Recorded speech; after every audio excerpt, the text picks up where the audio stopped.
ओशो को क्यों कहा गया सेक्स गुरु? क्यों कहा ओशो ने लोगों को सेक्स से मत रोको? सेक्स गुरु के नाम से प्रसिद्ध भारत के धर्म गुरु ओशो रजनीश का जन्मदिन 11 दिसंबर को मनाया जाता है। ओशो के अनुयायी उनका जन्मदिन मोक्ष दिवस के रूप में भी सेलिब्रेट करते हैं। अपने विचारों को खुलकर दुनिया के सामने रखने वाले ओशो का जीवन विवादों से भरा रहा है। उनका संभोग से समाधि की ओर विचार काफी प्रसिद्ध हुआ। आइए जानते हैं ओशो क्यों भारतीयों को दुनिया का सबसे कामुक व्यक्ति मानते थे। ओशो कहते हैं, मैं युवकों से कहना चाहूंगा कि तुम जिस दुनिया को बनाने में लगे हुए हो उसमें यौन संबंधों को वर्जित मत करना, नहीं तो आदमी और भी कामुक से कामुक होता चला जाएगा। मेरी यह बात देखने में बड़ी उलटी लगेगी। लोग चिल्ला चिल्लाकर घोषणा करते हैं कि मैं लोगों में काम का प्रचार कर रहा हूं। सच्चाई उलटी है कि मैं लोगों को काम से मुक्त करना चाहता हूं और प्रचार वे कर रहे हैं। उनका प्रचार दिखाई नहीं पड़ता क्योंकि हजारों साल की परंपरा से उनकी बातें सुन सुनकर हम अंधे और बहरे हो गए हैं।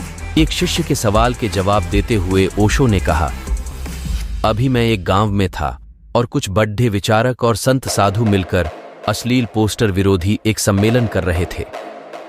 तो उनका ख्याल है कि अश्लील पोस्टर दीवार पर लगता है, इसलिए लोग काम वासना से परेशान रहते हैं, जबकि हालत दूसरी है। लोग काम वासना से परेशान हैं, इसलिए पोस्टर में मजा है। यह पोस्टर कौन देखेगा? पोस्टर को देखने कौन जा रहा है? ओशो ने आगे कहा, पोस्टर को देखने वही जा रहा है जो स्त्री पुरुष के शरीर को देख ही नहीं सका, जो शरीर के सौंदर्य को नहीं देख सका, जो शरीर की सहजता को अनुभव नहीं कर सका, वह पोस्टर देख रहा है। पोस्टर इन्हीं गुरुओं की कृपा से लग रहे हैं। इसी का परिणाम है कि कोई गंदी किताब PRH रहा है, कोई गंदी तस्वीर देख रहा है, कोई फिल्म बना रहा है, क्योंकि आखिर यह फिल्म कोई आसमान से नहीं टपकती, लोगों की जरूरत है। इसलिए सवाल यह नहीं है कि गंदी फिल्म क्यों है, सवाल यह है कि लोगों में जरूरत क्यों है। ये तस्वीर जो पोस्टर लगती है, कोई ऐसे ही मुफ्त पैसा खराब करके नहीं लगाता। इसका कोई उपयोग है, इसे कहीं कोई देखने को तैयार है, मांग है इसकी। वह मांग कैसे पैदा हुई है? वह मांग हमने पैदा की है। स्त्री पुरुष को दूर कर वह मांग पैदा हुई। अब वह मांग को पूरा करने जब कोई जाता है तो हमें गड़बड़ लगती है, तो उसके लिए और बाधाएं डालते हैं। उसको जितनी वे बाधाएं डालेंगे वह नए रास्ते खोजता है मांग के, क्योंकि मांग तो अपनी पूर्ति मांगती है। एक डॉक्टर मित्र इंग्लैंड के एक मेडिकल कॉन्फ्रेंस में भाग लेने गए थे। व्हाइट पार्क में उनकी सभा होती थी। कोई 500 डॉक्टर इकट्ठे थे। बातचीत चलती थी, खाना पीना चलता था। लेकिन पास की बेंच पर एक युवक और युवती गले में हाथ डाले अत्यंत प्रेम में लीन आंखें बंद किए बैठे थे। उन मित्र के प्राणों में बेचैनी होने लगी। भारतीय प्राण में चारों तरफ झांकने का मन होता है। अब खाने में उनका मन न रहा, अब चर्चा में उनका रस न रहा।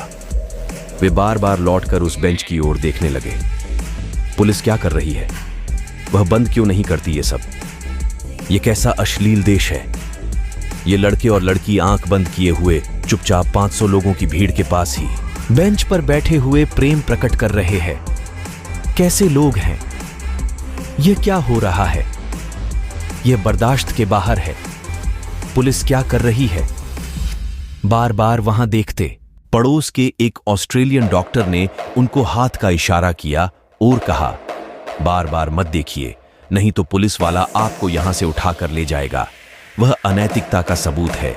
ये 2 व्यक्तियों की निजी जिंदगी की बात है और वे दोनों व्यक्ति इसलिए 500 लोगों की भीड़ के पास भी शांति से बैठे हैं, क्योंकि वे जानते हैं कि यहां सज्जन लोग इकट्ठे हैं। कोई घूरेगा नहीं। आपका यह देखना अच्छे आदमी का सबूत नहीं है। आप 500 लोगों को देख रहे हैं, कोई भी फिक्र नहीं कर रहा। ये उनकी अपनी बात है। और 2 व्यक्ति इस उम्र में प्रेम करें तो पाप क्या है? और प्रेम में वह आंख बंद करके पास पास बैठे हों तो हर्ज क्या है? आप परेशान हो रहे हैं। न तो कोई आपके गले में हाथ डाले हुए है, न कोई आपसे प्रेम कर रहा है। वह मित्र मुझसे लौटकर कहने लगे कि मैं इतना घबरा गया कि कैसे लोग हैं। लेकिन धीरे धीरे उनकी समझ में यह बात पड़ी कि दरअसल गलत वे ही थे। हमारा पूरा मुल्क ही एक दूसरे घर में दरवाजे के होल बनाकर झांकता रहता है। कहां क्या हो रहा है, कौन क्या कर रहा है, कौन जा रहा है, कौन किसके साथ है, कौन किसके गले में हाथ डाले है, कौन किसका हाथ हाथ में लिए है, क्या बदतमीजी है, कैसी संस्कारहीनता है। ये सब क्या है, ये क्यों हो रहा है? ये हो रहा है इसलिए कि भीतर वह जिसको दबाता है वह सब तरफ से दिखाई पड़ रहा है, वही दिखाई पड़ रहा है। युवकों से मैं कहना चाहता हूं कि तुम्हारे माँ बाप, तुम्हारे पुरखे, तुम्हारी हजारों साल की पीढ़ियां यौन संबंध से भयभीत रही हैं।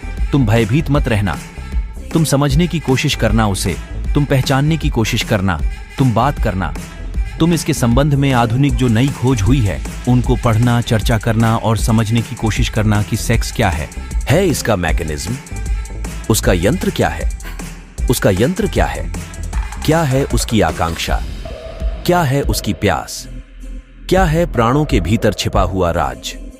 इसकी सारी की सारी वैज्ञानिकता को पहचानना, उससे भागना नहीं, आंख बंद मत करना। तुम जितना समझोगे उतने ही मानसिक तौर पर स्वस्थ हो जाओगे। जैसे ही यह स्वीकृत हो जाता है वैसे ही जो शक्ति हमारी लड़ने में नष्ट होती है वह शक्ति मुक्त हो जाती है, वह रिलीज हो जाती है।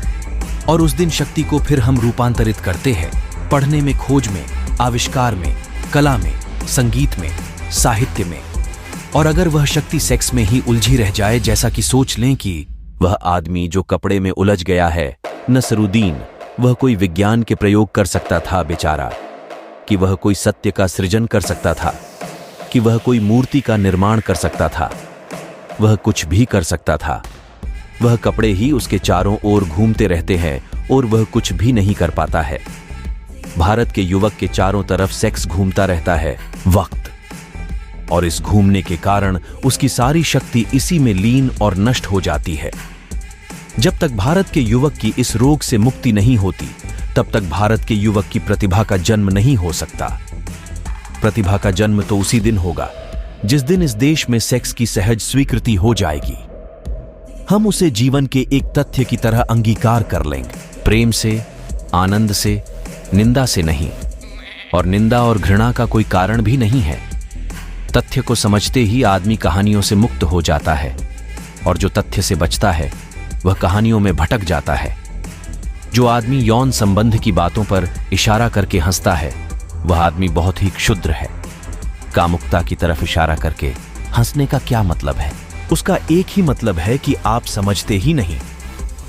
बच्चे तो बहुत तकलीफ में है कि उन्हें कौन समझाए, किससे वे बातें करें, कौन सारे तथ्यों को सामने रखे। उनके प्राणों में जिज्ञासा है, खोज है, लेकिन उसको दबाए चले जाते हैं, रोके चले जाते हैं। उसके दुष्परिणाम होते हैं। जितना रोकते हैं उतना मन वहां दौड़ने लगता है, और उस रोकने और दौड़ने में सारी शक्ति और ऊर्जा नष्ट हो जाती है।